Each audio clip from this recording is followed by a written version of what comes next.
Oladimeji Ramon. The 12-year-old N7.65bn fraud trial of a former governor of Abia State, Dr. Orji Uzor Kalu, has again been adjourned indefinitely by the Federal High Court in Lagos. The trial was fixed for Wednesday, but Kalu did not show up in court. Expressing displeasure at the absence of the former governor from court to continue his trial, the prosecuting counsel for the Economic and Financial Crimes Commission, Mr. Rotimi Jacobs, SAN, accused Kalu of taking the court for a ride. The prosecutor recalled that Justice Mohammed Idris had on November 12, 2018 revoked Kalu's bail because he was absent from court on that day too. Jacobs recalled that the judge was told at the last date that Kalu traveled to Germany for surgery without the permission of the court. He recalled further that the judge ordered that the ex-governor should submit himself to the EFCC within 24 hours of his return to the country, failing which he should be arrested.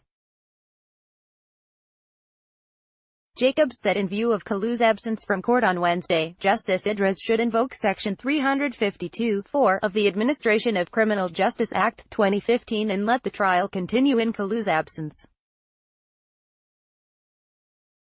Kalu, kept on campaigning for his senatorial ambition, slapping the court in the face, his attitude as unbecoming, Jacobs told Justice Idris.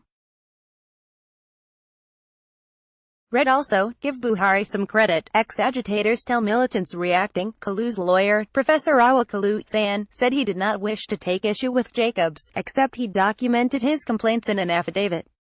However, stepping in, Justice Idris noted that though the matter was adjourned till Wednesday for continuation of trial, he would not be able to go on as the fiat given to him by the President of the Court of Appeal to hear and conclude the case had lapsed. Justice Idris, who was elevated last June from the Federal High Court to the Court of Appeal, said without a renewal of the fiat by the Court of Appeal President, anything he did in the case would amount to an illegality. The judge held, this matter was listed today because it was adjourned till today for defense. What has happened is that the last fiat that was issued by the President of the Court of Appeal has expired at the end of November 2018.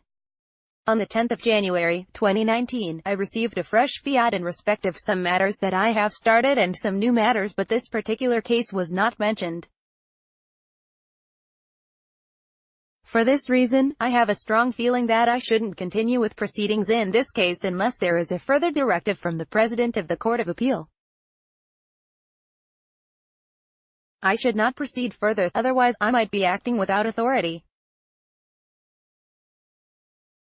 In the circumstance, I am of the view that further proceedings shouldn't go on until I receive further information by way of fresh fiat from the Court of Appeal President. As soon as I receive further instruction, hearing notice will be sent to counsel. In one of the charges, the EFCC alleged that Kalu, who was Abia State governor between 1999 and 2007, did procure SLOC Nigeria Limited, a company solely owned by you and members of your family, to retain in its account, domiciled with the then Inland Bank plc, Apapa branch, Lagos, an aggregate sum of N7,197,871,208.7 on your behalf. The prosecution claimed that the N7.1bn formed part of the funds illegally derived from the treasury of the Abia State government and which was converted into several bank drafts before they were paid into the said company's account. The prosecuting counsel, Jacobs, said the ex-governor violated Section 17(c) of the Money Laundering Prohibition Act 2004 and was liable to be punished under Section 16 of the same act.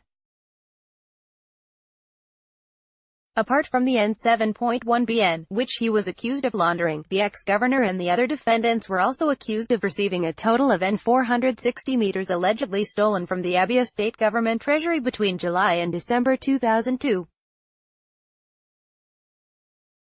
The prosecutor said they breached Section 427 of the Criminal Code Act, Cap 77, Laws of the Federation of Nigeria, 1990.